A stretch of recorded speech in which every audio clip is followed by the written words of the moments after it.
Baik, Bismillahirrahmanirrahim. Assalamualaikum warahmatullahi wabarakatuh. Selamat malam teman-teman semuanya. Terima kasih sudah hadir dalam webinar pada malam hari ini.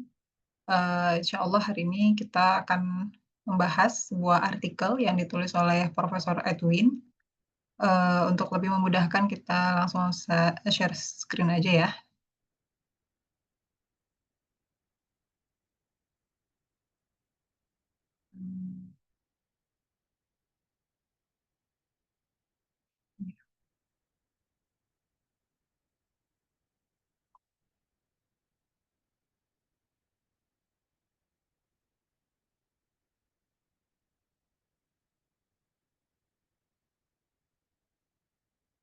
Apakah sudah terlihat ininya PPT-nya? Ya, Oke. Judul dari artikel yang akan kita bahas pada malam ini adalah An Unfaithful Translation for the Faithful, Indonesian Islamic Gatekeepers on the Free Poetic Agenist Translation of the Quran by Tengku Haji Muhyiddin Yusuf, 1918-1994. Penulisnya adalah Profesor Dr. Edwin Palwiringa,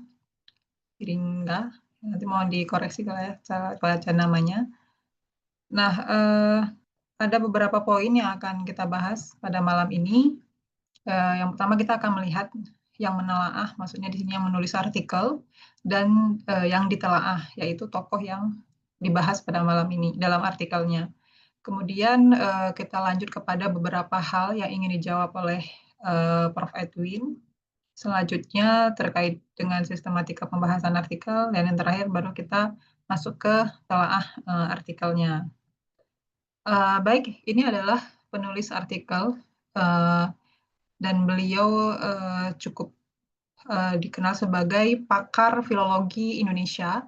Saya banyak melihat isi dari beberapa webinar dan seminar-seminar secara offline juga yang diulas, dikutip dalam situs resmi dari Universitas Indonesia. Sepertinya beliau banyak juga mengajar di sana, tapi saya belum tahu bagaimana status pengajar beliau di sana seperti apa. Kemudian dari sebagian karya yang beliau publish itu, saya lihat banyak juga yang sudah fokus terhadap beberapa naskah di Indonesia seperti Jawa, Melayu, Bugis, Banjar, Aceh juga ada. Kemudian kalau di short biografi beliau itu yang dipublish di University of Cologne, teman-teman nanti bisa lihat di situs resminya.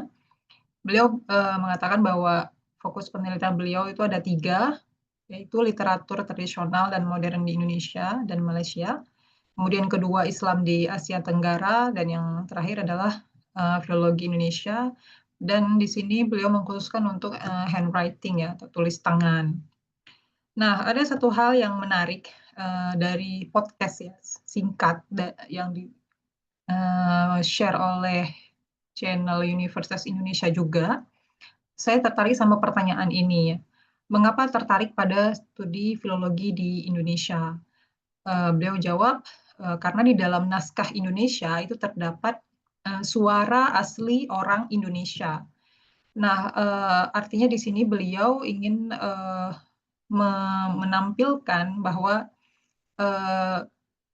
ada kecenderungan di sebagian peneliti-peneliti Indonesia itu mengutip naskah-naskah dari VOC, kata beliau, dari Belanda, dari Inggris.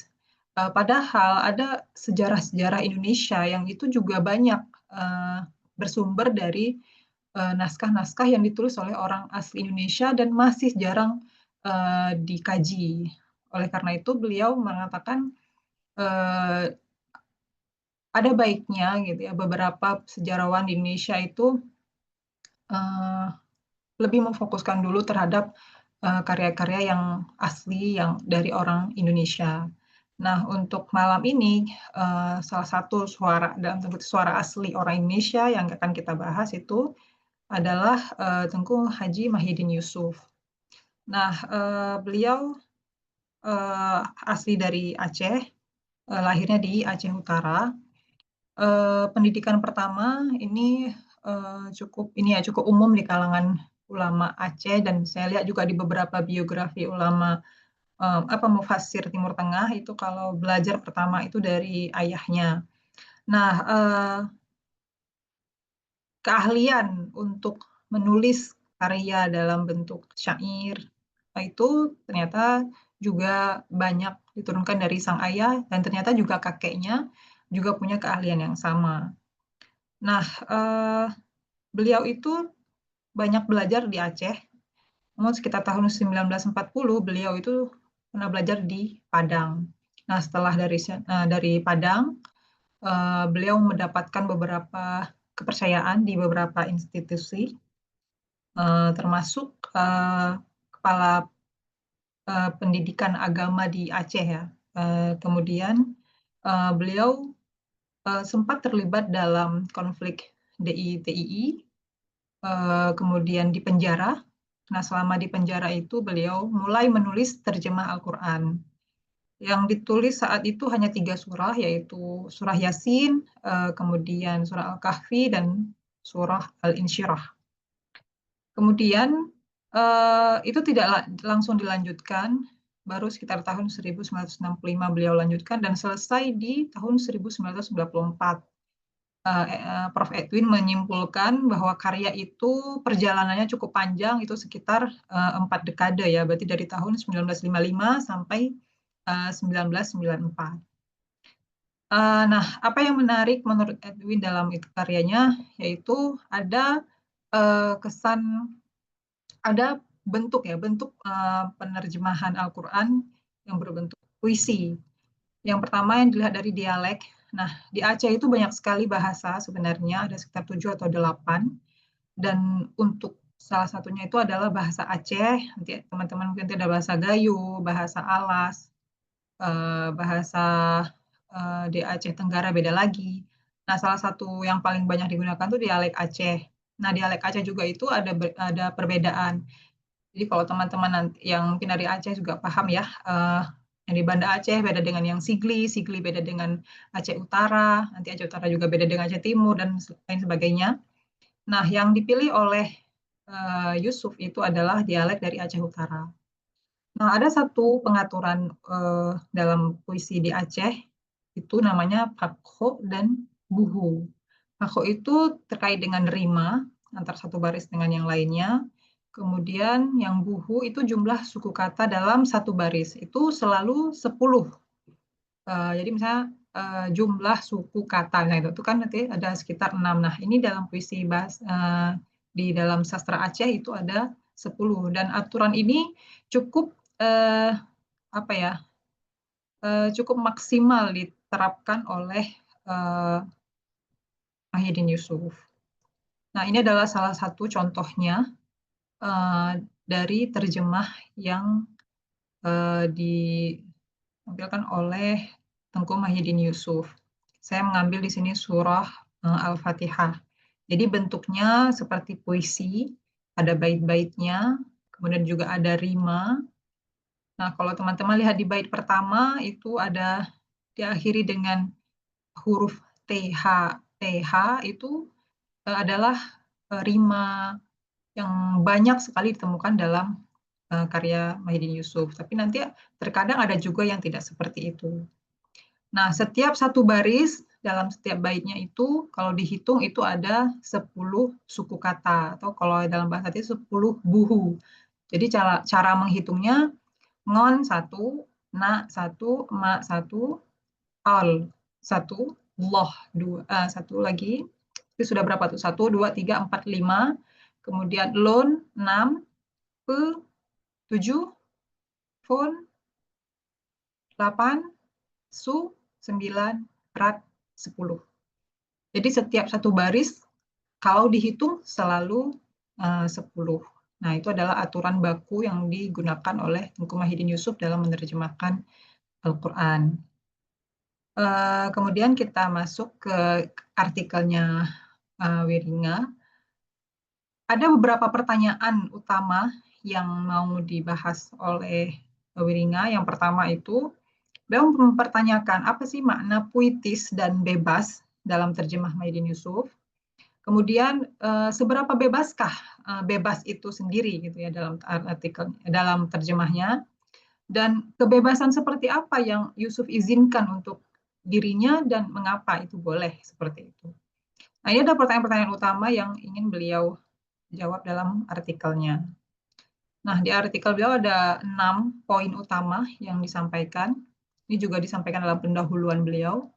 Yang pertama, beliau bahas tentang bagaimana bahasa dan ortografi Aceh atau tata bahasa, tata ejaan Aceh. Saya ulas sedikit di sini. Jadi ketika mau bikin ortografi Aceh itu bersamaan dengan pasca kemerdekaan Indonesia. Jadi ada beberapa kata itu mirip seperti bahasa Indonesia, seperti senang dalam bahasa Aceh senang. Nah, se dengan se itu tulisannya tentu berbeda. Nah, akhirnya putuskanlah saat itu untuk yang senang dalam bahasa Aceh ditambah huruf U setelah huruf E. Jadi senang, seperti itu. Nah, itu dibahas dalam pendahuluan artikel beliau. Kemudian pembahasan kedua terkait dengan kehidupan dan karya-karya Yusuf, kemudian bagaimana proses editorial. Maksudnya di sini adalah terkait dengan tim penyunting yang mentransliterasikan dari Arab Melayu atau Arab Jawa yang tadi di prolog ya kita bahas sedikit tadi, yang kemudian dialih aksara jadi tulisan Latin. Nah, kemudian yang keempat, ini cukup banyak juga dibahas oleh beliau, penilaian ulama senior, maaf ini belum saya edit ya, ulama senior dan cendekiawan muda. Maksudnya itu bukan ulama muda ya, lebih kepada cendekiawan. Kemudian yang kelima, bagaimana posisi unik karya Yusuf dalam literatur Aceh. Hal ini juga terkait nanti dengan puisi-puisi seperti itu. Kemudian yang terakhir, alasan non-teologis yang menjelaskan apakah Al-Quran dapat dan harus diterjemahkan. Nah, untuk yang nomor 6 ini itu ada di pendahuluan di kalimat-kalimat awal dan itu yang melandasi artikel beliau sampai di tahap-tahap analisisnya. Nah, kita masuk ke isi secara umum. Artikel beliau membahas tentang free poetic translation atau terjemah puisi bebas Al-Quran ke dalam bahasa Aceh. Dalam karya Tengku Muhyiddin Yusuf, beliau mengawinkan antara keindahan bahasa lokal dan juga pesan sakral Al-Quran. Nah, tapi ada beberapa komentar ya yang membuat ada sejumlah komentar yang kontroversi di kalangan cendekiawan di Aceh khususnya yang beliau kutip, ada juga nanti yang di luar Aceh yang menanggapi bagaimana sebenarnya boleh nggak sih menerjemahkan Al-Quran dengan bentuk puisi dan dengan bahasa yang dalam tanda kutip bebas ya, artinya sudah tidak setia atau tidak harfiah, tidak dekat lagi dengan teks Al-Quran. Nah, persoalan yang banyak dibahas oleh para penentang atau yang tidak setuju dengan karya beliau itu lebih banyak memfokuskan pada aspek teologi. Nah, ini nanti akan dibahas secara rinci oleh Wiringa dalam artikelnya. Nah, ini adalah saya buatnya seakan ya, karena memang mempertanyakan antara puisi dan Al-Quran di sini bukan ingin beliau benturkan, tapi lebih kepada penilainya yang membenturkan gitu ya. Penilai karya Yusuf menurut Wiringa itu seakan-akan membenturkan antara bentuk puisi dan Al-Quran. Kenapa? Karena menurut sebagian pendapat, Al-Quran itu ijaz ya, dalam konteks ijaz tidak bisa diterjemahkan apalagi dalam bentuk puisi. Jadi seakan-akan ada yang tidak menghormati konsep umum itu. Nah, yang ingin dibahas oleh Wiringga dalam artikelnya itu terkait dengan judul yang utama tadi ya, unfaithful sama faithful. Nah, unfaithful di sini maksudnya adalah ketidaksetiaan atau yang tidak yang tidak harfiah penerjemahannya dari kata-kata dalam Al-Qur'an. Nah, Wiringga mengatakan, iya, memang tidak setia secara literal terhadap teks Al-Qur'an. Tapi menurut Wiringga, justru terjemah Muhyiddin Yusuf itu setia sekali ya pada semangat menyampaikan pesan ilahi kepada masyarakat Aceh. Dalam tulisan beliau yang lain, model-model tulisan seperti Tengku Muhyiddin Yusuf ini beliau sebut seperti sastra dakwah, yang itu juga banyak dilakoni dalam sastra-sastra pesantren. Jadi beliau memasukkan karya Muhyiddin Yusuf ini lebih kepada usaha untuk mendekatkan masyarakat Aceh kepada Al-Quran dengan bahasa lokalnya. Ini adalah salah satu poin utama yang beliau sampaikan, yaitu terkait dengan inovasi dan tradisi yang digabungkan dalam karya Muhyiddin Yusuf. Nah, beliau mengatakan Muhyiddin Yusuf itu mengutip dari Pak Beni ya, Pak Beni ini adalah ahli bahasa Indonesia. Yusuf adalah brave innovator. Beliau adalah inovasi ya, yang berani dalam berinovasi untuk menulis karyanya dalam bentuk puisi.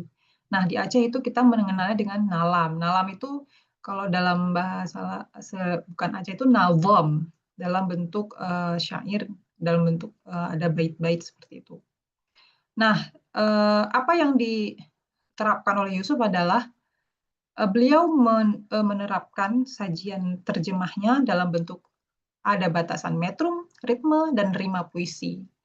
Tapi beliau juga tetap mempertahankan makna ayat. Jadi ada semacam setelah beliau baca teks ayat, kemudian beliau menafsirkan, kemudian parafrase baru diubah dalam bentuk kalimat puitis. Nah, diduga ada inspirasi dari Habib Yasin. Nah, perbedaannya adalah ketika Habib Yasin tampil, itu di Indonesia cukup membuat apa ya, keriuhan ya.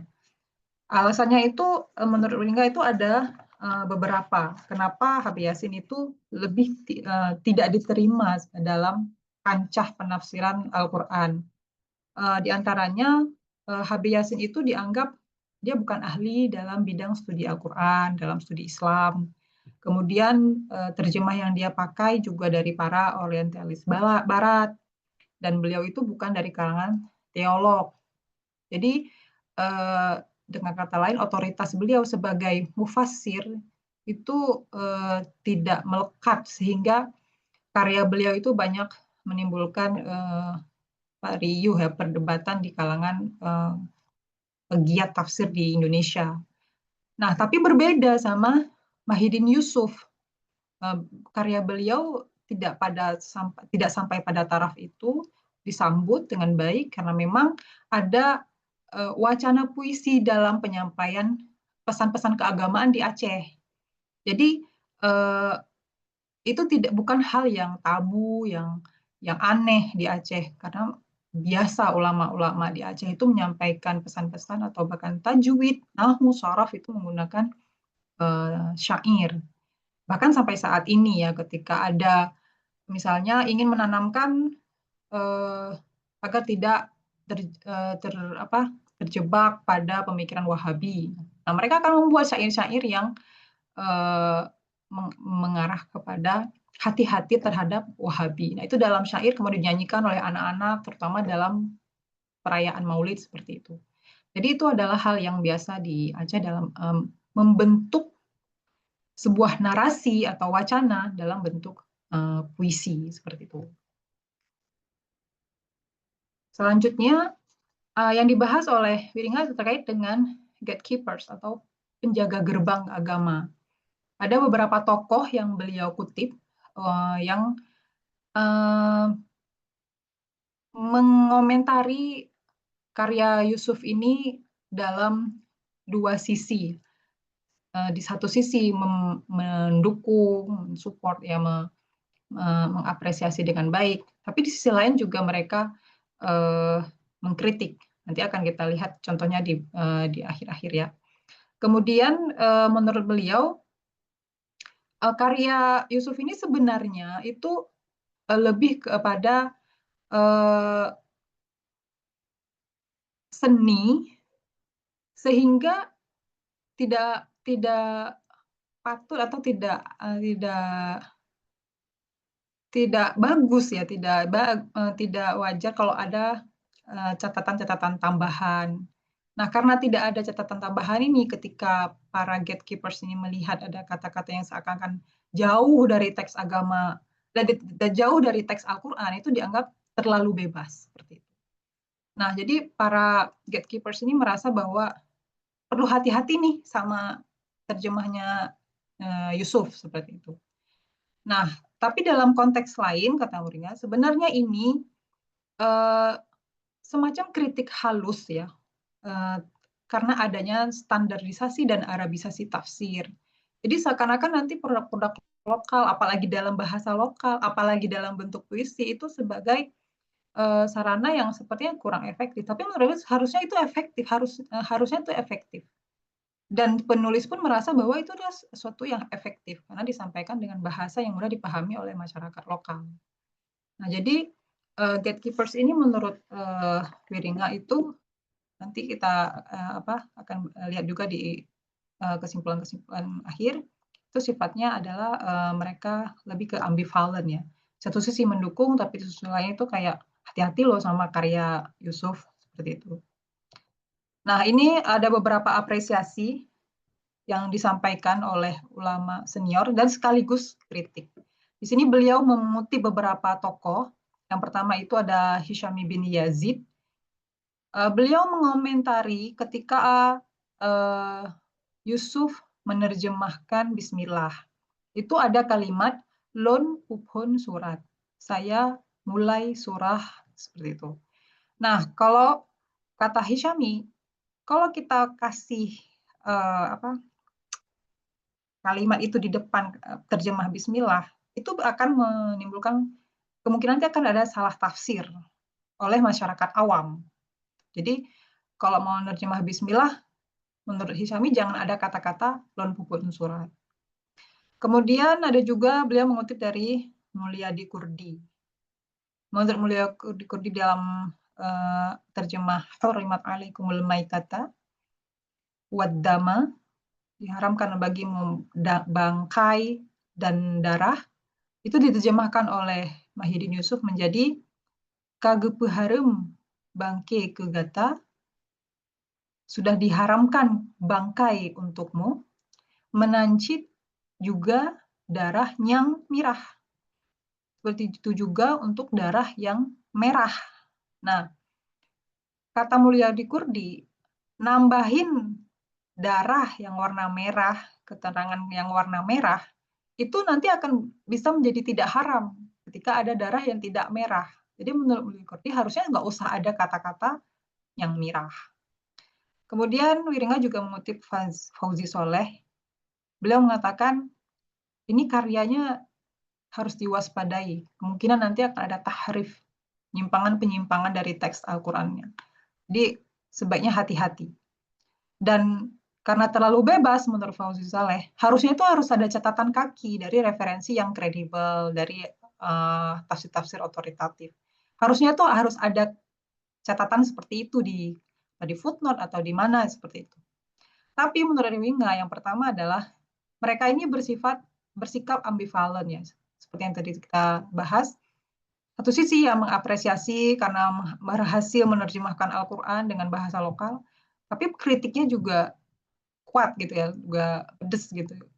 Harus hati-hati, lebih baik baca yang lebih harfiah saja daripada membaca karya Yusuf. Nah, terkait dengan anotasi, catatan-catatan tambahan, menurut Wiringa karena beliau mungkin dari latar belakang sastra juga, menurut beliau sebenarnya kalau karya-karya seperti puisi itu tidak perlu ada catatan ya.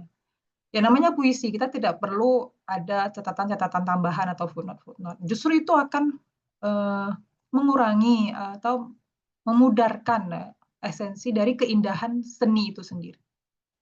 Nah, tapi ada juga beberapa tokoh yang mengapresiasi secara murni, artinya memang tidak ada komentar negatif dari mereka. Yang pertama itu adalah Tengku Haji Faisal, beliau sebagai wakil Majelis Permusyawaratan Ulama MPU. MPU itu sama dengan MUI. Kalau di Aceh kami bukan MUI tapi ke MPU.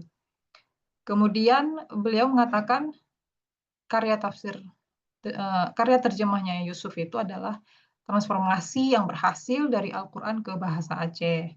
Karena itu bisa membawa masyarakat itu dekat, akrab dengan Al-Quran melalui bahasanya. Dan menurut Tengku Faisal itu nggak ada yang terlalu bebas dan mengubah ayat seperti yang disangkakan oleh kubu sebelahnya. Kemudian juga ada Alyasa Abu Bakar, beliau Profesor Usul Fiqh di UIN Araniri. Komentar beliau ini udah sesuai, tidak ada yang aneh-aneh dari terjemah Mahidin Yusuf. Nah, jadi ini adalah dua kubu yang disebutkan pemikiran-pemikirannya dalam karya Wiringa. Tapi selain mereka juga ada dari cendekiawan muda, dan di sini ada 4 karya kata Wiringa. Saya ngambil secara acak saja penelitian-penelitian terkait Mahidin Yusuf yang tersebar di internet. Jadi saya mengambil beberapa tulisan yang diantaranya adalah berupa skripsi. Nah, kalau yang sebelah kiri yang mengapresiasi itu ada Kurniawan. Ia mengatakan makna asli Al-Quran tidak diubah dalam proses pelokalan dalam karya terjemah itu. Kemudian ada Bil Mau'idah. Kalau menurut dia, karya sastranya terjemah Yusuf itu tidak mengubah makna dan pesan Al-Quran. Dan beliau berhasil menyampaikan teks tersebut ke audiens non-Arab, dalam hal ini masyarakat Aceh. Kemudian ini Darah Humaira, juga dikutip oleh Wiringa, yang memberikan apresiasi, kata Wiringa, dan Darah Humaira menyimpulkan dengan tepat bahwa format puitis itu cenderung menjadi tafsir. Maka parafrase menjadi sebuah kebutuhan. Yang dimaksud sama Wiringa adalah ketika ini ada Al-Quran, kemudian ingin diubah menjadi bentuk puisi. Tapi sebelum sampai ke titik puisi itu, tentu si penerjemah akan menafsirkan dulu. Setelah dapat poin penafsirannya, baru nanti diparafrasekan. Setelah dapat inti dari parafrasenya, baru diubah ke bentuk kalimat-kalimat yang puitis, yang bernilai seni. Jadi ada tahap-tahap itu. Dan menurut Wiringa ini sebenarnya sudah benar. Jadi jangan ngarep ya, kalau karya puisi, apalagi itu nerjemahin dari teks lain, itu plek-ketiplek kalimat, kata-kata itu sama harfiah. Tapi ini sudah melalui beberapa proses. Nah, asumsi Wiringa adalah kenapa mereka bisa memberikan apresiasi secara totalitas ya. Karena memang mereka berasal dari jurusan Usuluddin. Ini seperti Kurniawan, Darah Humaira itu skripsinya ada di UIN Sunan Kalijaga. Kalau Bil Mau'idah ini sudah dalam berbentuk buku saya lihat, karena itu ada penerbitnya dari Pena ya. Nah, kemudian ada satu skripsi yang dikutip oleh Wiringa itu dari UIN Syarif Hidayatullah yang ditulis oleh Dalipah Rahmah. Jadi ada 25 dugaan kekurangan yang ada di dalam terjemah Yusuf. Contohnya apa? Ada penerjemahan untuk surah 68 ayat 29, lalim hana ban pegah, inna kunna zalimin. Saya lupa teksnya ya, nanti mohon dikoreksi. Zalim di situ menurut Dalipah Rahmah harusnya pakai kata-kata zolim, jangan lalim. Tapi menurut Wiringa, lalim itu bahasa yang biasa di Aceh. Jadi orang Aceh itu tidak mengatakan zolim, tapi lebih ke lalim. Hanaban pegah tak terkira ya, tidak dapat diutarakan gitu. Itu sebenarnya nggak perlu kalau kata Rahma. Nah, itu nggak cocok dan bertele-tele. Nah, karena pola-pola kritik dari Dalipah Rahma seperti itu, menurut Wiringa, Dalipah Rahma ini terlalu memperhatikan detail yang tidak penting. Kelihatannya tuh kayak mencari-cari kesalahan saja. Asumsinya Wiringa, karena dia berangkat dari studi penerjemahan bahasa Arab dalam Fakultas Adab dan Humaniora. Jadi ada tuntutan nerjemah yang benar gitu dari studinya dia gitu. Jadi ada dua kubu yang beda titik berangkatnya, yang satu dari teologis, sedangkan yang satu lagi dari studi bahasa linguistik. Jadi menurut Lingga mungkin ini yang menjadi perbedaan yang cukup signifikan di antara dua kubu tersebut. Kemudian ketika ada tuntutan-tuntutan teologis menurut Rahma yang tidak cocok, itu sebenarnya nggak bisa jadi patokan. Karena untuk menilai sebuah puisi itu perlu ada kacamata seni juga. Tidak hanya menuntut aspek-aspek teologis saja dan asal kata yang tidak cocok dengan aslinya. Seperti ketika Yusuf menerjemahkan surah Kalam, tapi ditulis dengan kalam. Menurut Rahma, harusnya jangan tulis kalam, karena dalam bahasa Arab, kalam dan kalam itu berbeda makna. Tapi menurut Ringga, ketika orang Aceh mengubah kata konsonan k, q, kemudian menjadi k, itu biasa. Orang Indonesia juga kalau ada nama-nama orang yang k itu, akhirnya kepanggilan itu nanti jadi k. Misalnya kayak Akil, ada nama Akila gitu ya. Tapi kita manggilnya Akila. Kalau Akila dibawa ke dalam asal kata bahasa Arab, akhirnya jadi makan ya, pemakan. Yang tadi Akila, anak yang mungkin cerdas, ingin apa sana ya, ininya harapannya Akila yang cerdas, pintar, cerdik segala macam. Tapi dipanggil Akila. Nah, Akila bisa saja kita ambil dari asal kata akala ya, yang suka makan gitu. Akhirnya kan kalau ingin memperhatikan ini menurut Wiringa nggak cocok gitu. Kita perlu melihat bagaimana pronounce apa cara mengucapkan masing-masing daerah itu juga punya kekhasan yang perlu diperhatikan. Nah, oleh karena itu menurut Wiringa kacamata sastra perlu diterapkan dalam melihat karya terjemah Yusuf. Nah, secara konseptual di sini menurut Wiringa karena dia pendekatannya filologis, antropologis, ada semacam ingin menampilkan sebuah praktik budaya atau cultural performance dalam karya Yusuf. Nah, jadi Yusuf dianggap oleh Wiringa bukan hanya melakukan pemaknaan kembali terhadap Al-Quran, tapi dia juga menonjolkan bagaimana estetika lokal dalam bentuk puisi, kemudian emosi kolektif, ada kalimat-kalimat yang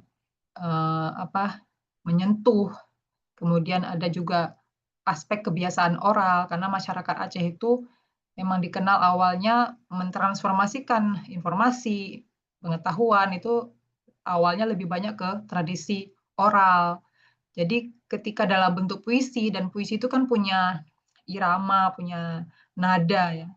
Sebentar ya, saya cas laptop dulu.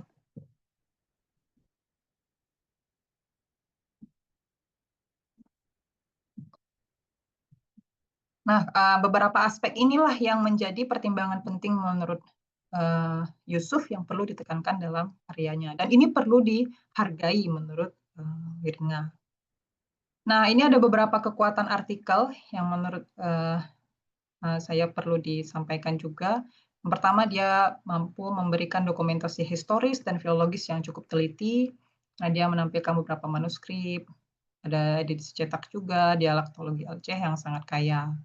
Kemudian dia juga menggunakan beberapa pendekatan interdisipliner seperti tafsir, filologi, sastra daerah, antropologi lisan, dan kajian teologi. Kemudian yang ketiga, dia juga menampilkan beberapa kritik otoritas agama modern, sehingga di sini dia menampilkan beberapa pendapat ulama. Kemudian beberapa pengembangan ya, ini dalam artian celah kekurangan dalam artikel Wiringa. Yang pertama, sejak awal sebenarnya para gatekeepers ini kan mengkhawatirkan kalau masyarakat awam nih yang baca ke terjemah Yusuf. Nah, tentu kita sebagai pembaca kan pengen tahu ya, ya masyarakat awam yang disebut oleh gatekeepers ini siapa, dan menurut si Wiringa juga itu siapa. Nah, itu tidak ditampilkan dalam artikelnya Wiringa. Jadi harusnya menurut saya pribadi ketika baca ini, mungkin Wiringa perlu mengutip beberapa wawancara juga, yang itu tidak ada latar belakang agama atau sastra atau ya intinya apa awam dalam bentuk keilmuan terjemah Al-Quran.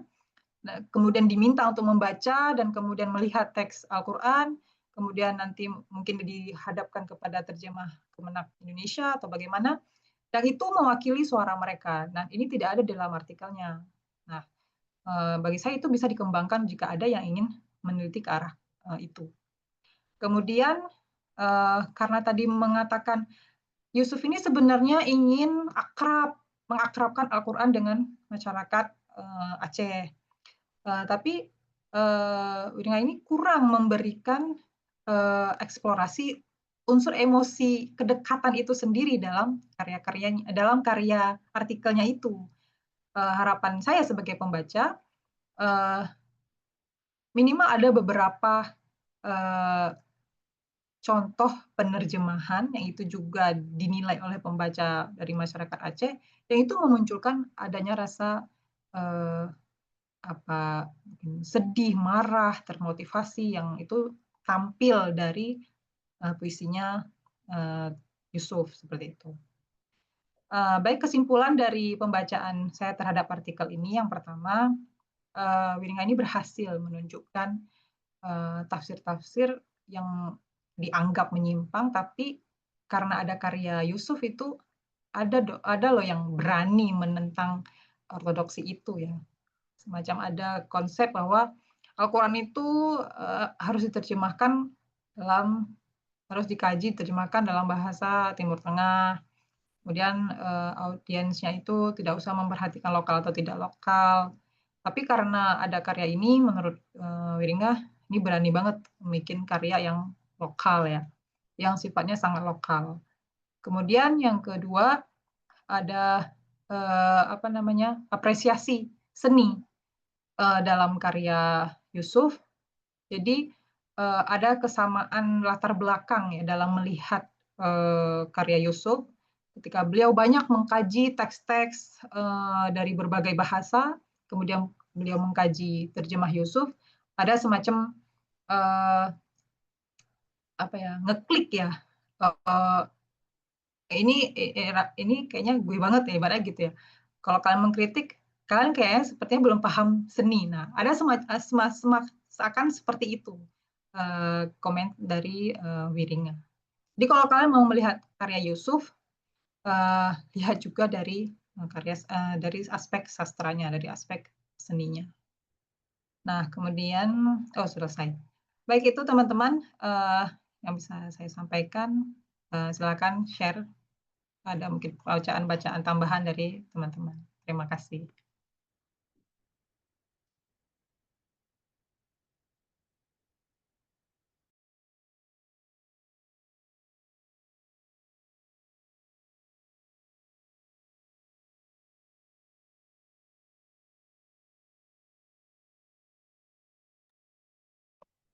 Bisa dikirim artikelnya. Baik ya, saya kirim.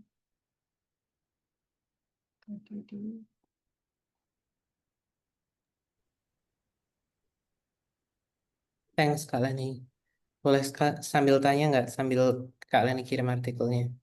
Ya, silakan. Jadinya Pak Edwin itu tidak jadi meletakkan Quran ini pada apa sih tadi dunia literatur dan sastra Aceh ya. Kan tadi dibilangnya dia mau melakukan itu di awal. Oh, ada. Tapi tidak saya tampilkan ya. Karena jadi terlalu banyak nanti slide-nya. Ada Gimana? beberapa yang di sini. eh, dalam karya-karya hikayat seperti itu ya. Dan menurut Lingga itu kayak ada sisi kesinambungan dengan karya-karya sebelumnya yang terkait juga dengan eh, seni di Aceh. Di bagian mana sih, Kak? Ada gitu ya. Eh,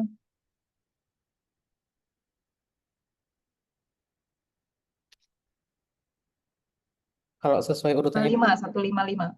155. Harusnya itu kan Ya, tentang orality ya. Orality and writing itu ya. ya di sini ada bahasa Aceh itu ada hikayat tujud, Mhm. syarah kulhu, maksudnya itu syarah dari Qul huwallahu ahad gitu ya. Jadi tapi nama ininya itu syarah kulhu. Nah itu. Cara ya. Mm, Gimana sih? Kan itu cuma 2 halaman. 2 halaman, ya, 3 plus sedikit. 3 plus 3 baris.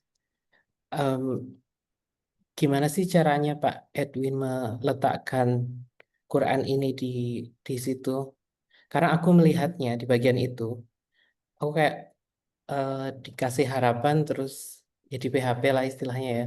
Karena di situ dia cuma menulis ada beberapa karya sastra yang lain yang mungkin dekat secara topik dan secara em, aktivitas gitu ya, sama-sama menerjemahkan itu Al-Quran. Terus di data dijelaskan sedikit-sedikit gitu aja. Jadi apa maksudnya? Apa maksudnya dia mendaftar itu? Bukan itu kan, meletakkan itu kan tidak hanya itu harusnya kan. Kan harus membunyikan sesuatu. Walaupun di akhir dia bilang bahwa um, in light of this literature, this hikayat, um, Yusuf ini terlihat melakukan ekspansi, exegetical expansion, dan itu eh, dia tidak faithful, dia unfaithful di situ. Tapi kalau dilihat lebih luas lagi, dia faithful. Kalau itu kan berarti sesuatu yang sudah dia sampaikan di beberapa puluh halaman sebelumnya. Kenapa dia harus harus meletakkan itu gitu? Harus nulis 3 halaman ini kalau hanya untuk mengatakan hal yang sama. Aku masih sakit hati karena di PHP itu tadi sih. Bagaimana apa kenapa dia harus mengatakan dia meletakkan Quran Translation TKB ini dalam literatur aja kalau dia hanya melakukan itu gitu. Itu nggak sih, Kak? iya, iya, betul, betul. Saya juga ngerasain itu. eh Awalnya saya malah pengennya tuh yang paralel gitu ya. Artinya lebih banyak yang karya-karya yang memang fokusnya tuh di terjemah Al-Quran gitu. Tapi kan di sini ada yang selain terjemah Al-Quran. Tapi ketika saya ya saya ini ya coba positive thinking ya, karena di awal beliau itu memulainya tuh dengan perdebatan teologis gitu. Jadi menurut beliau eh, menampilkan perdebatan teologis itu lebih baik banyak diulas tentang itu daripada meletakkannya dalam eh, apa literatur Aceh yang juga membahas eh, hubungan antara Al-Quran atau keagamaan atau di luar di luar itu yang dalam bentuk puisi, syair atau kalau penelitian di sini kalau ada hadir ya Fadli itu hikayat Aceh ya tafsir hikayati dalam karya dia. Nah itu sebenarnya lebih lebih apa ya bilangnya lebih cocok kalau banyak membahas tentang itu. Tapi karena sejak awal ngomongnya tentang perdebatan teologis, di akhir kesimpulan juga ke sana arahnya. Jadi saya berpikir eh, mungkin Pak Edwin ingin fokus di situ, di perdebatannya, dan menampilkan orang-orang yang berdebat di bidang itu. Saya rasa seperti itu. Karena ada anggapan yang beliau kutip yaitu di kalimat awalnya, eh, dalam studi Islam teologi kayaknya nggak begitu penting. Tapi akhirnya Wiringa itu eh, seakan menolak ya, nggak loh. di Indonesia salah satunya itu cukup cukup rame obrolan teologi itu. Salah satunya dalam bentuk terjemah Al-Quran. Saya rasa seperti itu ya. Tapi saya tidak tahu juga. Kita walaupun ini di record tapi kita nggak apa-apa lah ya menggunjing Pak Edwin. Eh, di bagian Ya, itu aku harusnya kita tag ya, jadi beliau bisa hadir dan ngasih ini langsung ya. Tadi iya ya, saya ada kabarin juga penyuntingnya, karena memang penyuntingnya pun menurut Wirenga ini juga nggak satu frekuensi sama Mahidin Yusuf. Jadi menurut Wirenga penyuntingnya banyak pengen harfiah yang faithful. Sementara kalau Mahidin Yusuf pengennya unfaithful gitu ya. Artinya nggak apa-apa menonjolkan estetika. Yang penting sense apa emosinya dapet gitu. Nah, tapi saya belum tahu beliau hadir atau tidak. menarik itu kalau kita punya saksi hidupnya. Tapi eh, di Ya. bagian di bagian apa tadi? Di bagian yang orality tadi aku lebih lebih tidak terima lagi karena Pak Edwin menyebut kata orality dan writing dan tidak mengeksplor gitu loh. Jadi lagi-lagi itu adalah harapan yang tidak dipenuhi oleh Pak Edwin. Kayak dengan menyebut orality and writing, mungkin hanya aku yang over expecting itu. Karena orality maka akan cukup dalam pembahasan tentang oralitinya, padahal eh, cuman sekilas saja di situ. Hmm. Dan kalau aku bisa disuruh memilih, if I were Pak Edwin, em, aku lebih akan mempersingkat pembahasan tentang skripsi dan karena skripsi-skripsi itu kan ada satu yang adik kelas kita, terus ada beberapa yang lain em, Hmm. yang kita nggak kenal. Tapi Hmm. itu kan benar itu diletakkan seperti itu, benar itu disebut sebagai apresiasi, benar mereka disebut sebagai cendekiawan muda. Eh, tapi itu Hmm. memakan cukup banyak tempat. Ya. Dan kalau akhirnya karena itu maka orality tidak punya banyak tempat, aku akan kecewa gitu. Kenapa tidak dibalik saja pembahasan tentang skripsi dan beberapa ulama Hmm. itu kalau memang semuanya ada garis besarnya tidak perlu disebut satu-satu, kemudian ada Ya. sisa tempat yang cukup untuk membahas dan mengelaborasi tentang oralitas dan dunia sastra, konteks lebih besar tentang sastra Aceh gitu.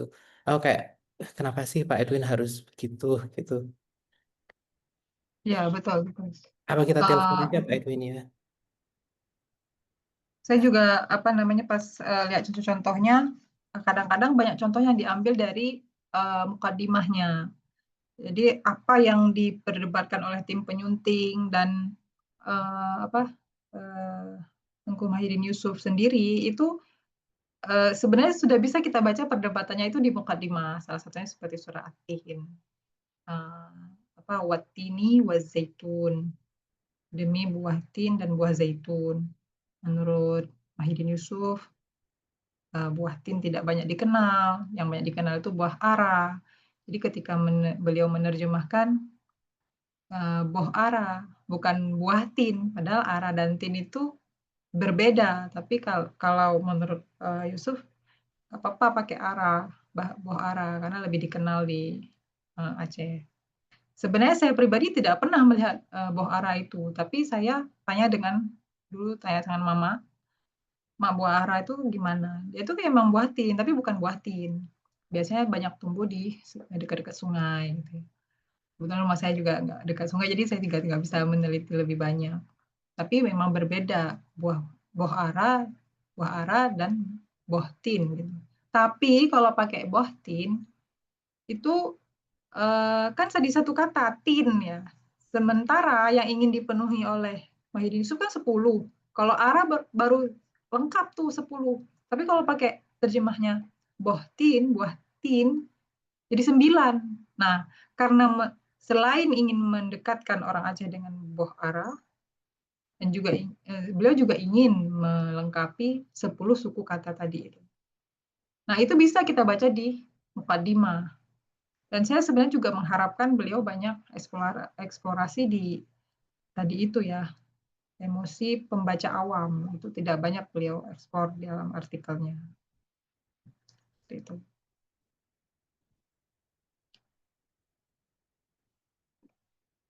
Fauzi mirip transliterasi bahasa Sunda ya, kayak kayak Cilengsi ya cara bacanya. Artinya apa ya Cilengsi? Cilengsi nama daerah Kak. Maksudnya itu ortografinya. Oh, Dan itu juga menarik sih sebenarnya. Aku nggak bisa pronounce Cilengsi dengan baik dan aku tidak tahu arti harfiahnya. Di sini ada Kang Jajang juga dan mungkin ada beberapa teman yang dari Sunda, tapi tentang ortografi itu juga menarik tentang Jawa tadi karena eh, kan pas kita ngobrol tentang Jawa ada banyak teman yang belum hadir ya. Jadi mungkin kalian juga bisa eh, review ulang sedikit tentang Jawa itu dan sebenarnya aku juga punya poin tentang Jawa itu yang sayang sekali lagi-lagi nggak dilakukan oleh Pak Edwin di sana walaupun ya memang dalam sebuah kontribusi satu chapter di buku ya tidak bisa melakukan semuanya ya tapi ada yang ku sayangkan tapi Kak Kak Leni kasih ulasan sedikit lah tentang Jawa dulu. oke. Dulu waktu saya belajar Arab Melayu itu sekitar usia SD ya berarti 6 atau kelas 6 tahun atau 7 tahun itu ibu saya itu bilangnya Arab Jawa, Arab Jawa.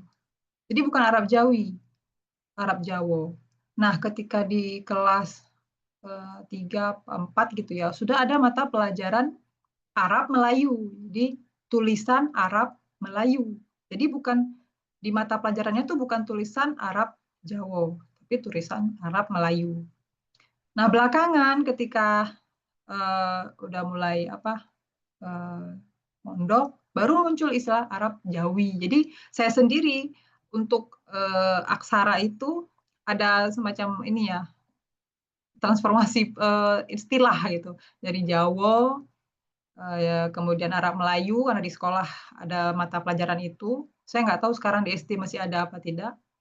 Eh, Kemudian yang selanjutnya baru saya Arab Jawi. Nah, belakangan-belakangan ini ternyata istilah Jawi itu juga perlu ditelusuri lebih lanjut ya sejarahnya karena banyak eh, tumpang tindih dengan istilah ini mau yang mau dimaksud orang Jawa saja atau orang Nusantara secara umum karena pendapat seperti itu kan banyak ya. Ada yang mengatakan ulama Indonesia yang ke Mekah itu disebut dengan Jawiyin. Dan akhirnya semua, meskipun itu dari Aceh, Palembang, Kalimantan, dari semuanya itu ya anggap ulama Jawi. Nah, akhirnya saya berpikir, siapa yang pertama kali menyebut itu? Dan sifatnya sangat global ya. Jawi udah pasti dari Indonesia. Nah, tapi dalam konteks Aceh itu lebih banyak Jawa, bahkan sampai saat ini. Kalau misalnya nanya apa kitab itu, ibu saya masih mengatakan, itu loh Leni, kitabnya Jawa. Nah gitu. Nggak bilang tulisannya Arab Melayu atau tulisannya Jawi, tapi lebih ke Jawa. Jadi karena dari awal apa wacana saya ya Jawa ya Arab Melayu. Gitu. Nah dalam eh, kaitannya dengan terjemah Yusuf, kita akan mengatakan itu karya aslinya tulisannya Arab Jawa. Nah, kalau saya tidak salah, itu kata penyuntingnya, naskah aslinya itu ada di Prof. Alyasa Abu Bakar tadi. Kalau yang eh, Prof. Zulkarnaini yang dari IAIN Langsa, beliau udah nggak pegang lagi naskah aslinya.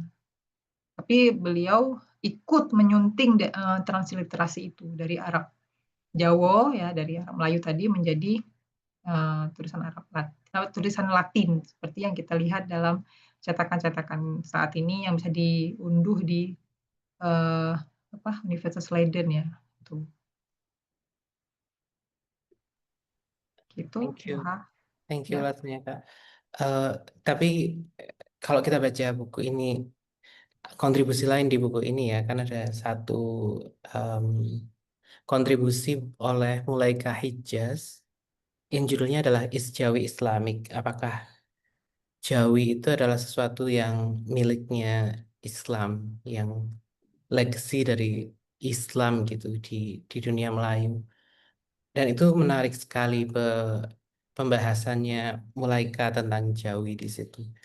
Dan aku lebih nangkepnya Jawi itu adalah em, selain dia adalah script, selain dia adalah em, kalau di situ script dan register sih. Dan register ini yang tidak dibahas lebih dalam oleh Pak Edwin di sini. Padahal kan kalau ortografi ya itu memang teknikal eh, Mm-mm.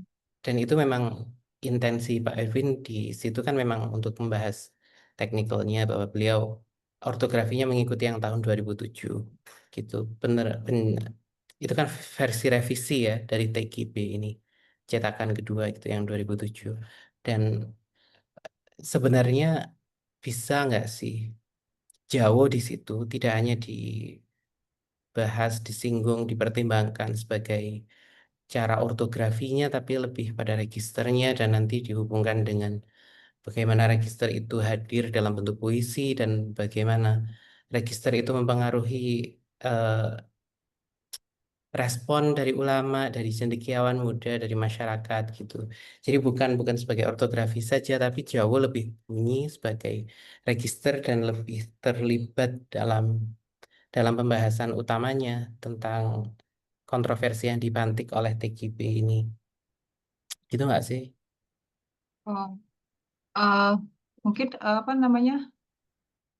Kan tadi kita kasih contoh eh, apa kata senang ya. Dalam Aceh kan senang. Nah, yang saya pahami dari pembahasan Wiringga dalam tulisannya itu, kalau dalam Arab Jawa yang disebutkan untuk tulisan aslinya Mahidin Yusuf, kata senang dengan senang dalam bahasa Aceh, dalam bahasa Indonesia itu bisa beda-beda apa cara nulis Arab Jawanya. Eh, Sin bisa saja nanti ada yang nambahin iya di depannya, atau nanti sin langsung ke nun dan kemudian apa rain ya dengan titik tiga. Nah itu tidak ada yang baku. Kenapa seperti itu? Saya lihat dalam beberapa karya ulama Aceh yang menerjemahkan karyanya ke dalam tulisan Arab, yang menulis Arab Jawa, itu terkadang juga beda penulisan dalam satu tempat ke tempat yang lain, atau nanti tengku yang lain ketika belajar kata itu sendiri beda lagi tulisannya gitu. Eh, Kadang ini tapi ini bukan pembahasan kita pada malam ini ya, tapi saya eh, menunjukkan satu contoh gitu ya. Ini teman-teman terlihat nggak ya? Ini namanya tafsir Irsyadul Ikhwan, karangan Tengku Muhammad Ali Irsyad. Atau kalau di Aceh itu sering dikenal Abu Tepin Raya, pimpinan Dayah Darus Saadah. Nah, ini beliau sama nulisnya kayak Mahidin Yusuf, tapi masih dalam aksara Jawa. Nah, itu kalau kita baca, kadang-kadang ada penambahan-penambahan, ya kalau tadi ortografi ya, ejaan-ejaan yang eh, kesulitan kita membacanya karena untuk membedakan yang kayak senang sama senang. Jadi eh, Arab Jawa di sini untuk penyampaian teks-teks dalam bahasa Aceh itu sebenarnya tidak ada yang baku, tapi lebih kepada intensitas ya. Jadi kalau kita sudah sering baca bahasa Aceh dalam tulisan Arab Jawa, itu kita langsung ngeh, ini maksudnya ke sini, ini maksudnya ke sini. Tapi kalau pas pertama kali kita baca teks itu, kita tuh kayak masih, ini maksudnya kemana ya? Jadi kadang-kadang saya untuk membaca ini, saya konsul juga ke yang penyunting tafsir Mahidin Yusuf tadi itu. Apa beliau yang Prof. Zulkarnaini itu. Dan ternyata benar ya. Misalnya kayak ada tema. Kalau mau ditulis tema Jino, maksudnya itu untuk saat ini gitu ya. Tapi saat ini, ataupun kalau beliau menerjemahkannya itu however, nevertheless, gitu beliau menerjemahkannya, itu tema. Harusnya kan tak, kalau mau ditambah ya berarti ada ya, kemudian ada mim, dan langsung jim. Tapi di dalam kitab ini, tulisan tema Jino itu jadi ta mim ro Jino. Jadi kalau saya sendiri bacanya Tamara, Temar, Temar, apa Temar, Tamar, Timar, nggak kebayang apapun gitu. Dan ini pun dialeknya bukan dialek Aceh Utara gitu.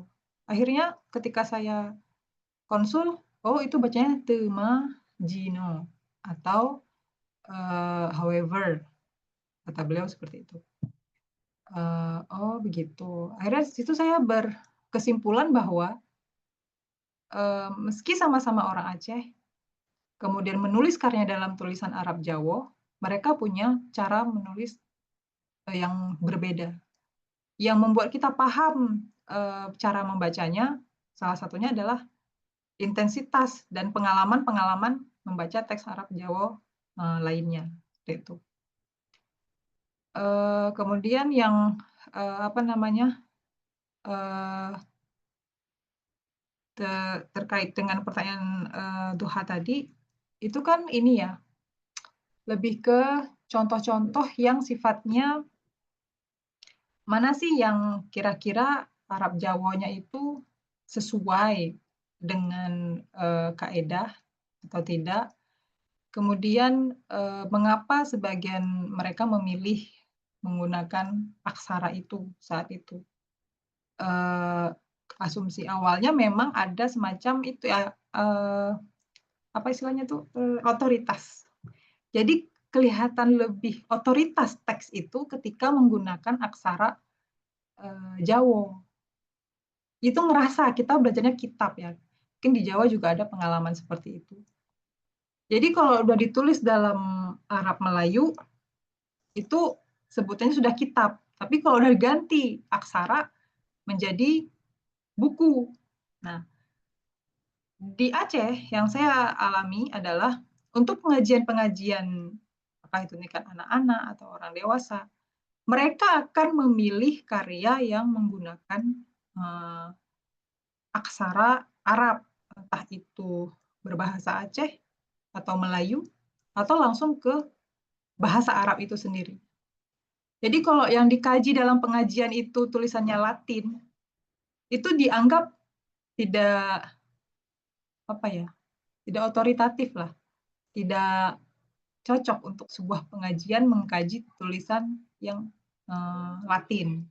Maka mereka memilih karya-karya minimal untuk masyarakat yang apa ya, tidak ada basic pesantren sama sekali, itu mereka akan memilih Arab Jawa.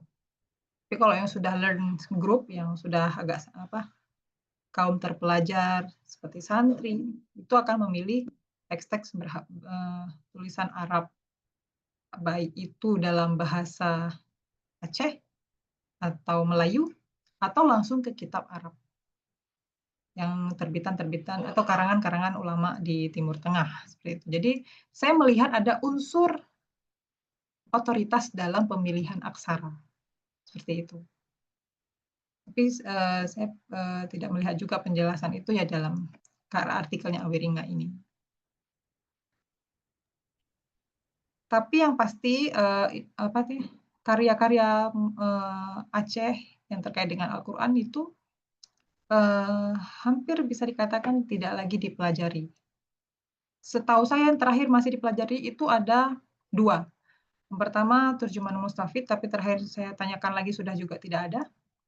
Kemudian yang kedua yang tadi saya tunjukkan, Tafsir Irsyadul Ikhwan, itu diwajibkan di Dayah Darus Saadah. Dan itu divokalisasi. Tadi ada yang chat itu ya di chat itu. Kalau Mahidin Yusuf tidak divokalisasi. Jadi ini pun dicetak terbatas. Tapi kalau yang Irsyadul Ikhwan, kabarnya dari anak almarhum Abu Tepin Raya, beliau mengajarkan kitab itu di pengajian ibu-ibu, bapak-bapak, itu disampaikan dengan cara ada lagu gitu ya. Ada lagu yang sebentar.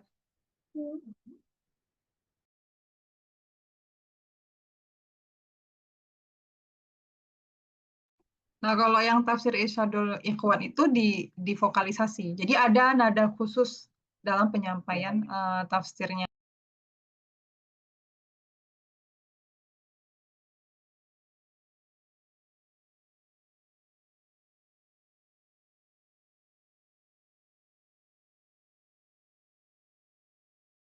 Oh.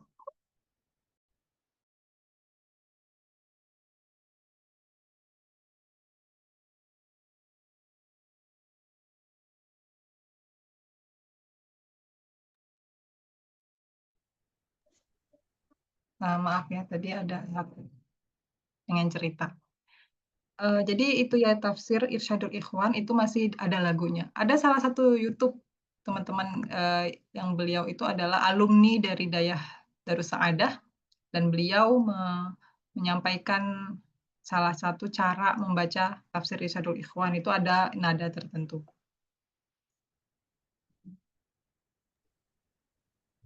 Silakan Mas Yahya.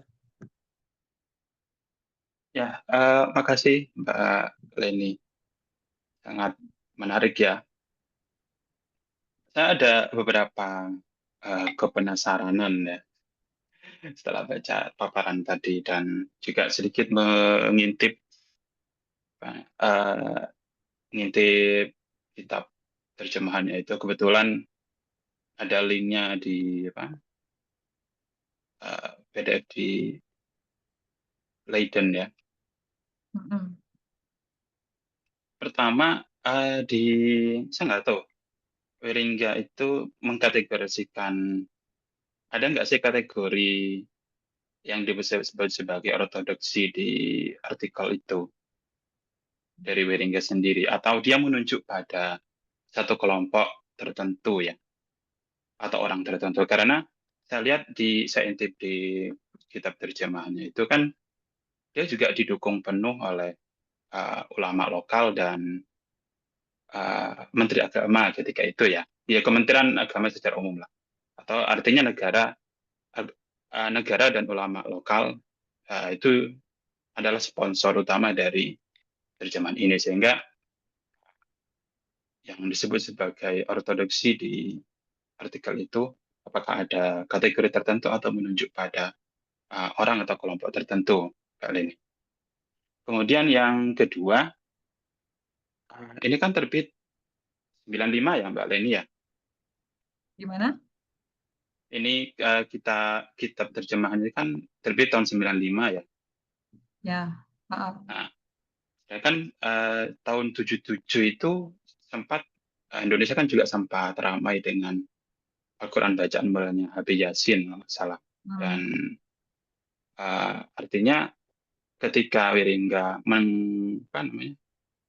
mengkomunikasikan karyanya dengan tulisan-tulisan mahasiswa yang belakangan, dan apakah dia juga melihat polemik terjemahan Al-Quran ke dalam bahasa Indonesia yang dalam aspek puitis dalam bahasa Indonesia sempat ramai tahun akhir 70-an, awal 80-an itu.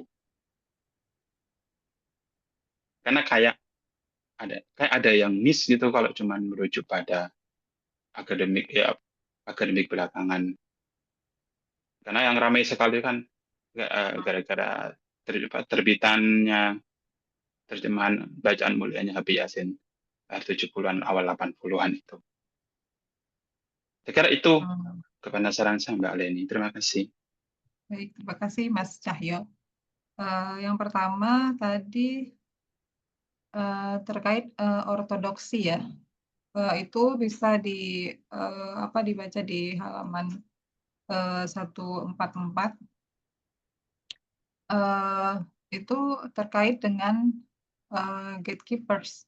Jadi tadi dalam slide sudah saya tampilkan beberapa nama yang dianggap mereka itu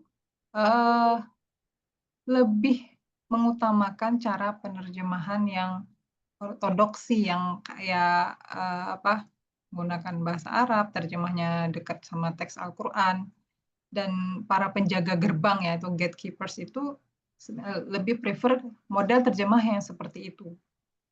Nah, tapi ada juga di antara mereka yang tidak yang benar-benar mengapresiasi dan seakan gitu ya mengabaikan bahwa ada wacana ortodoksi dalam penerjemahan atau dalam penafsiran Al-Quran. Maka dari itu dari Wiringa sendiri mengatakan bahwa kalau ngomongin ortodoksi, akhirnya nanti karyanya jadi yang dilihat, yang model terjemah Yusuf ini menjadi diabaikan gitu. Tapi kalau misalnya kita geser sedikit ibaratnya ya cara pandang, maka yang disampaikan oleh para gatekeepers itu lebih kepada ini bukan tempatnya untuk mengkritisi yang sifatnya seni, sastra seperti itu ya. Jadi lebih kepada bagaimana dakwah atau penyampaian pesan-pesan keagamaan itu nyampe ke orang Aceh sendiri gitu. Itu yang pertama ya, semoga menjawab. Kemudian yang kedua tadi terkait dengan Habib Yasin ya. Sebenarnya kalau dilihat dari terbitnya itu sebenarnya lebih duluan Yusuf sebenarnya, tapi masih dalam bentuk 3 surah saja, yaitu pada tahun 1955 ketika beliau masih di penjara tadi. Itu hanya 3 surah, Al-Kahfi, Yasin, dan Insyirah. Kemudian terhenti karena beliau sudah sibuk, baru kemudian dilanjutkan dan selesainya itu di 94. Yang 95 itu selesai di alih aksara. Jadi kabarnya itu setahun proses penyuntingan atau alih aksara itu. Jadi kalau mau patokkan selesai 30 juz itu tahun 94. Nah, terkait dengan Wiringga apakah membahas itu dalam skripsi-skripsi dari cendekiawan yang awal-awal, sayangnya saya tidak menemukan informasi itu. Karena yang difokuskan oleh Wiringga ketika membahas skripsi-skripsi itu lebih kepada komentar mereka, apakah mereka mengapresiasi atau mengkritik. Jadi fokusnya lebih ke sana gitu, bukan ke flashback, kemudian menyampaikan menyambungkan dengan isu-isu Habib Yasin. Fokus Wiringga itu di situ. Tapi saya rasa di skripsi mereka mungkin ada membahas isu Habib Yasin. Hanya saja Wiringga fokus pada komentar mereka. Seperti itu, Mas Cahyo.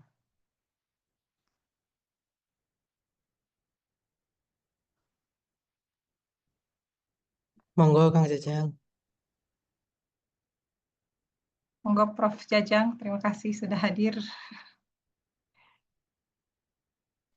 Ya Mbak Leni, ini menarik ya apa yang disampaikan Mbak Leni barusan. Ya saya melihatnya bahwa memang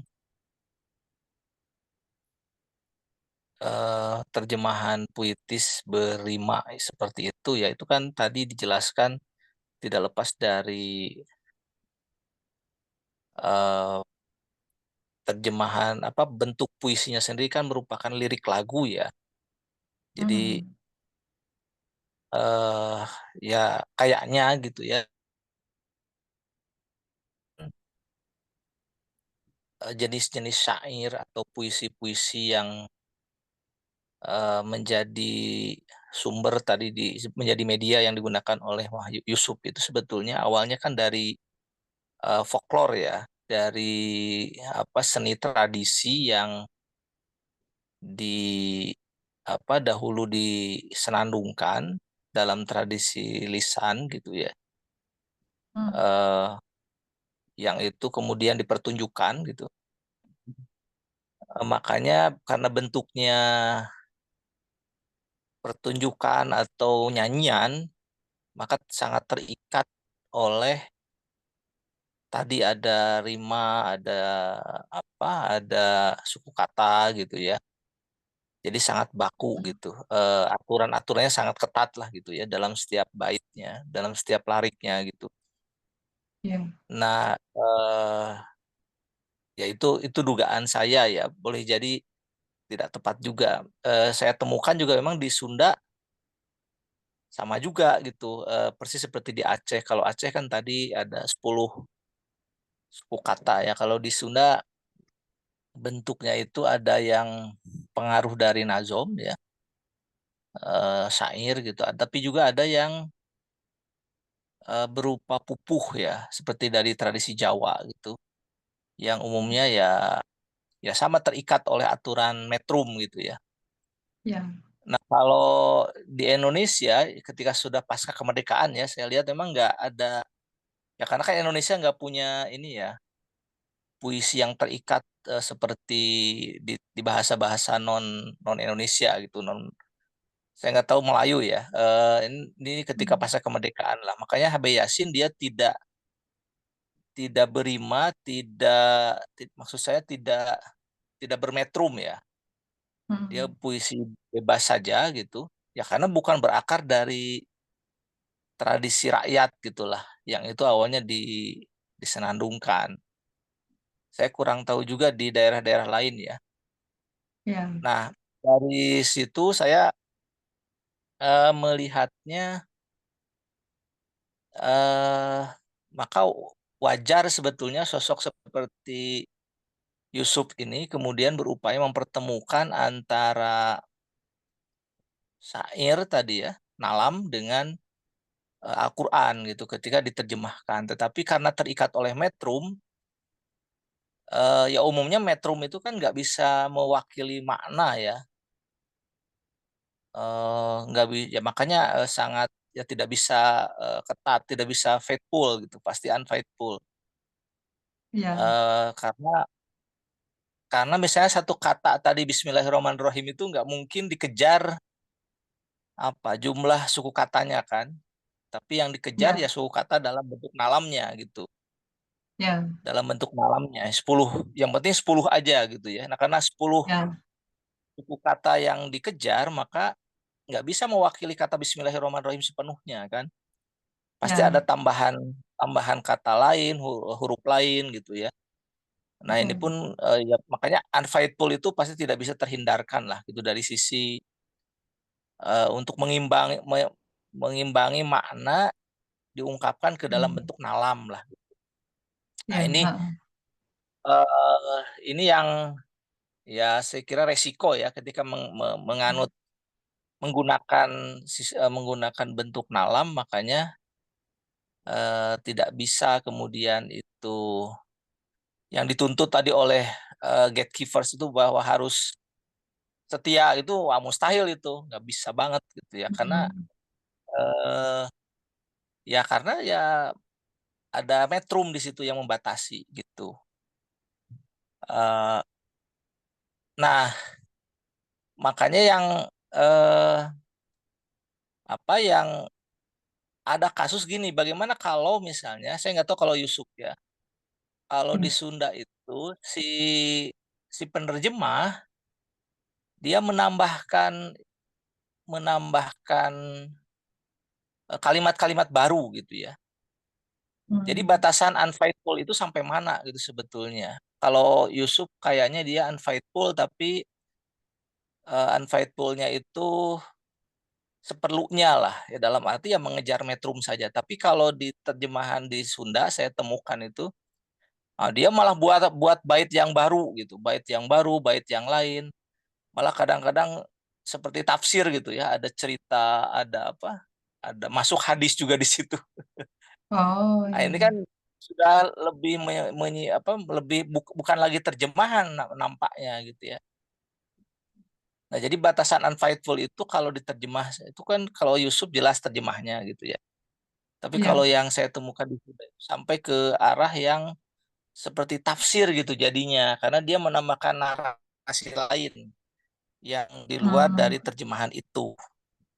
Ya, Nah, ini juga kan macam-macam lah jadinya. Kalau ya, ya. kalau Yusuf kan kelihatan ya unfaithful, tapi dia terikat oleh apa ya, oleh bahasa sumbernya lah gitu ya. Mm-mm. Tidak menambah narasi lain. Tapi kalau yang lain boleh jadi ada, saya temukan di beberapa kasus di terjemahan puitis Sunda ya, yang bermetrum pupuh itu ya. Nah, itu banyak narasi-narasi yang Bismillah itu bisa dibuat tidak hanya satu bait gitu, bahkan bisa 2 bait gitu. Itu kan sudah Ya, kemana-mana jadinya. Itu sudah bukan lagi terjemah kan gitu maksud saya. Nah itu ya. eh, batasan itunya tuh, batasan unfaithful-nya saya kira Wirenga nggak bicara itu mungkin ya.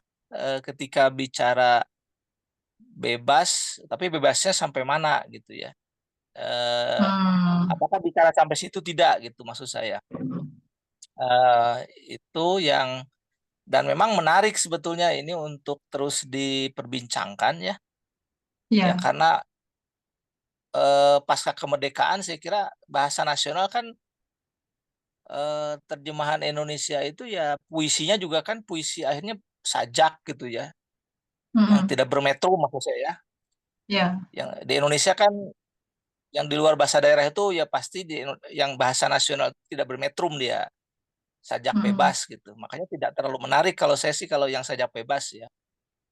Ya, ya. Dan ini ada ditemukan beberapa terjemahan-terjemahan yang seperti HB Yasin gitulah. Ya sajak bebas mah ya artinya dia ya bebas-bebas aja gitu dari sejak awal gitu. Tapi Ya. kalau yang Nah. bermetrum kan dia nggak bisa main bebas Mm. begitu aja kan gitu. Ya. Nah, kalau ya itulah saya sepakat memang karena masalah otoritas sih memang sih. HB Yasin gitu ya.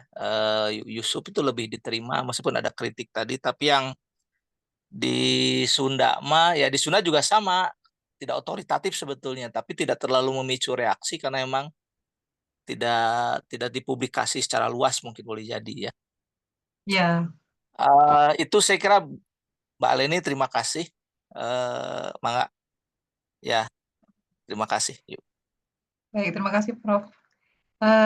Kita ini aja ya lihat salah satu contoh terjemah Yusuf untuk Bismillah tadi yang Prof Jajang katakan ada penambahan-penambahan. Yusuf juga ada penambahan. Nanti teman-teman sendiri mungkin yang bisa menyimpulkan kalau nambahnya segitu banyak atau tidak ya. Saya izin share sekali lagi. Em,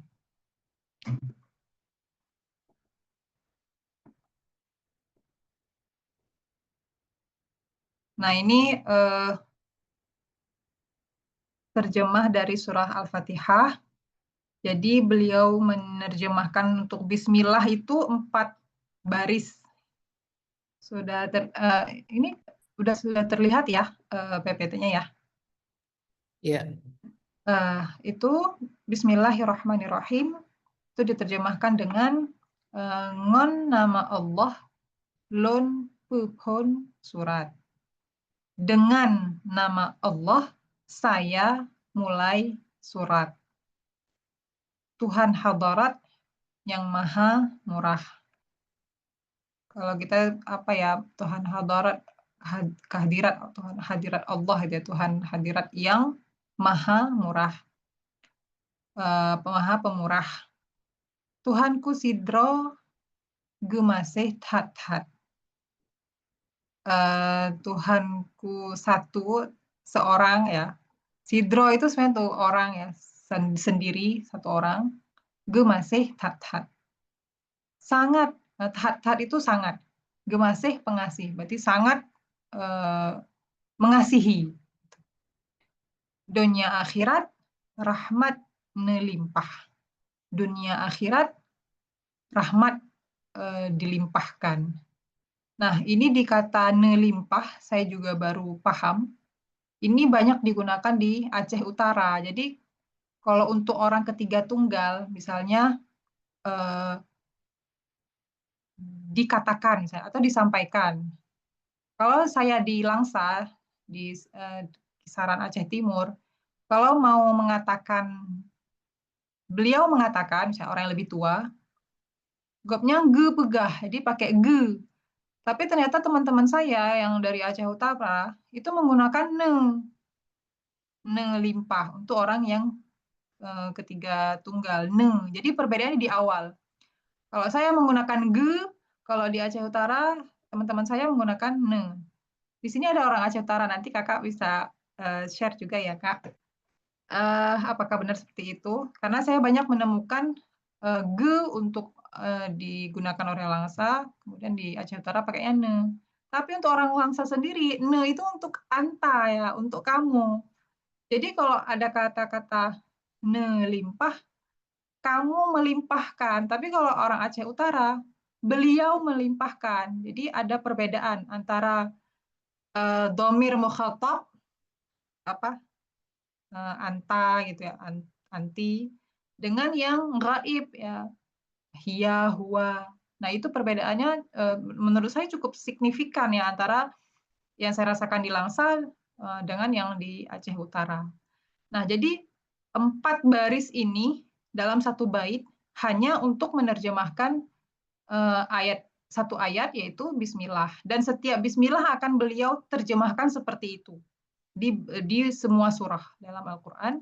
Beliau menerjemahkan Bismillah dengan kalimat satu bait seperti itu. Nah jadi dari satu contoh itu, menurut teman-teman kira-kira itu masuk ke banyak penambahan atau tidak ya? Karena kalau kita lihat kata-kata kuncinya, ya sudah include dari poin-poin penting dalam Bismillah juga gitu. Kalau mau mengatakan banyak bisa, karena memang banyak sekali kata-kata yang dipakai untuk menerjemahkan Bismillah. Tapi kalau kita mau lihat poin, ya saya rasa sudah sesuai ya, karena poin-poin penting dalam kalimat Bismillah sudah tercakup dalam 4 baris itu, dalam satu bait itu. Nah ini adalah salah satu contohnya. Jadi nanti saya rasa ini tergantung pengalaman yang seperti Prof. Jajang sampaikan tadi ya. Jika Prof. Jajang menemukan ada sampai kisah-kisah, mungkin Prof. Jajang sendiri menganggap ini, oh ternyata tidak terlalu banyak ya. Karena di sini memang tidak pernah Muhyiddin Yusuf menampilkan kisah-kisah. Jadi kalau ada penambahan hanya beberapa kata saja. Tapi kalau mau yang modelnya harfiah, mungkin 4 baris ini terkesan banyak ya. Hanya untuk menerjemahkan satu ayat, yaitu Bismillahirrahmanirrahim. Seperti itu.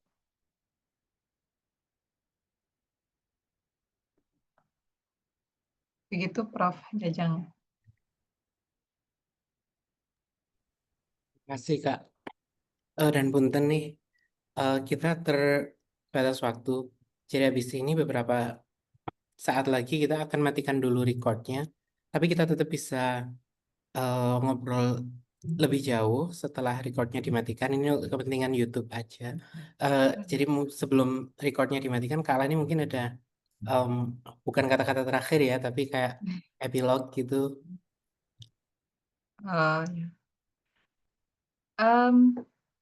Mungkin di luar artikel ini malahan ya, mungkin lebih secara umum. Saya itu ingin mengundang teman-teman yang mengkaji terjemah atau tafsir Al-Quran untuk melihat bagaimana konsep epistemologi dari pinggiran atau periferi, atau epistemologi of south, atau epistemologi dari selatan. Nah, saya melihat karya Muhyiddin Yusuf ini itu sebagai salah satu bentuk karya yang dari pinggiran. Maksudnya pinggiran ini kita tidak hanya berkiblat kepada pusat epistemologi Islam, misalnya di Timur Tengah, atau juga sekarang sudah mulai banyak juga dikaji di Barat. Jadi salah satu poin utama yang ingin diangkat oleh Wiringa berkaitan dengan terjemah Yusuf ini adalah saya melihatnya ya, saya sendiri melihatnya ini sebagai satu bentuk apresiasi untuk karya lokal yang berasal dari daerah yang dianggap tidak termasuk kepada pusat epistemologi Islam. Artinya apa? Ada pusat-pusat pengetahuan lain yang perlu dikaji lebih banyak dan itu semakin dekat juga dengan kajian dekolonialisasi ya, dalam artian kolonial di sini adalah hegemoni dari apa ya, epicentrum Timur Tengah gitu. Ada semacam arahnya tuh ke sana.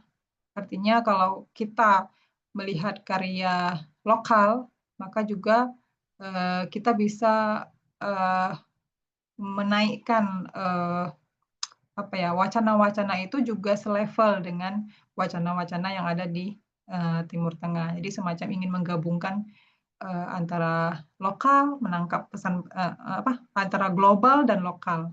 Bagaimana mengaitkan diri, bagaimana karya-karya lokal ini tetap mengaitkan dirinya ke keislaman yang itu dekat dengan identik dengan Timur Tengah, tetapi mereka juga ingin menonjolkan sisi-sisi lokalitas yang itu juga perlu dikaji lebih serius seperti itu.